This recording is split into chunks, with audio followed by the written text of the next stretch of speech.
So ఈ frenulum వల్ల ఎటువంటి సైడ్ ఎఫెక్ట్స్ రావచ్చు, ఫ్రెన్యులం ఏ విధంగా ఉంటే నార్మల్, ఏ విధంగా అబ్నార్మల్ అనేది ఒక చిన్న డెమో ద్వారా మనం చూసుకుందాం. సో అందరికీ అర్థం అవ్వడానికి ఒక చిన్న డెమోలో మనం ఈ ఫ్రెన్యులం అంటే ఏంటో చెప్పుకుందాం.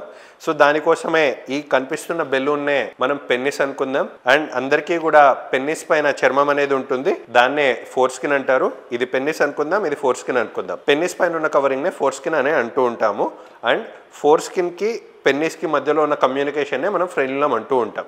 సో ఫస్ట్ మనకు నార్మల్లీ ఫ్రెన్యులం అనేది ఎట్లుంటూ ఉంటుంది అంటే, మనకు ఏ విధంగా అయితే ఇప్పుడు కొందరికి ఎవరికైనా టంగ్ టై అంటాం, అంటే నాలుక ఇక్కడ ఈ నాలుక పైన ఫ్రెన్యులం అనేది టైట్ గా ఉంటే, ఇప్పుడు నాలుకని మనం బయటికి పైకి ఎలాగైతే అనగలుగుతున్నామో మనకు ఆ ఫ్రెన్యులం అనేది లూజ్ గా ఉంటే మనం అన్ని మూమెంట్స్ అనేవి చేయగలం. ఒకవేళ ఈ టంగ్ టై అనేది, ఈ ఫ్రెన్యులం అనేది బాగా చిన్నదిగా ఉంటే దాన్నే టంగ్ టై అంటాం. ఏ విధంగా అయితే టంగ్ టై ఉన్న వాళ్ళకి మాట స్పష్టత రాకపోవడము, ఆర్ నాలుక వాళ్ళు బయటికి పెట్టాలన్నా వారికి పెట్టలేకపోవడం ఏ విధంగా అయితే ఉంటుందో, అదే విధంగా ఫస్ట్ ఇప్పుడు normal foreskin or normal frenulum ఉన్న వారికి ఏమవుతుంది అని చూసుకుందాము. సో దీన్నే పెన్నిస్ అనుకుందాము. మనకు అంగం గట్టిపడినప్పుడు ఏమవుతుంది, దీంట్లో రక్త సరఫరా అనేది పెరిగి పెన్నిస్ సైజ్ అనేది పెద్దదవ్వడం జరుగుతుంది. ఆ ప్రక్రియలో భాగంగా పెన్నిస్ అనేది ముందరికి వస్తుంది అండ్ ఫోర్ స్కిన్ అనేది వెనకలికి ఫ్రీలీ వెళ్ళిపోతూ ఉండాలి. ఉదాహరణకి ఏ విధంగా అని చూసుకున్నట్లయితే, సో ఇప్పుడు ఎరెక్షన్ అవుతున్న మనకు పెన్నిస్ పాటికి పెన్నిస్ ముందరకు వచ్చేసింది అండ్ ఈ ఫ్రెన్యులం అనేది బాగా లూజ్ గా ఉంటే ఫోర్ స్కిన్ పాటికి ఫోర్ స్కిన్ అనేది వెనకలకు వచ్చేస్తూ ఉంటుంది. కానీ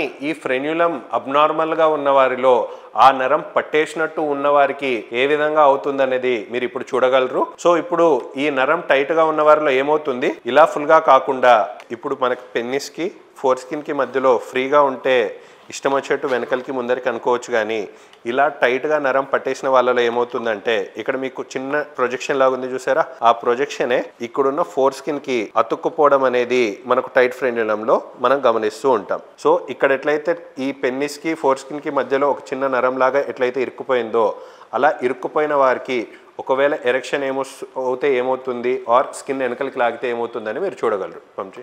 సో ఇలా టైట్ ఫ్రెన్యులం ఉన్న వారికి ఎరెక్షన్ వచ్చినప్పుడు స్కిన్ ఒకవేళ లాగాలి అనుకున్నా ఏమవుతుంది అని చూసుకున్నట్లయితే, ఇప్పుడు మీరు చూస్తున్నారా పెన్నిస్ ఇది వరకు స్ట్రైట్గా ఉన్నది, కొంచెం కొంచెంగా కర్వ్ అవ్వడం అనేది కూడా మనం గమనిస్తున్నాం.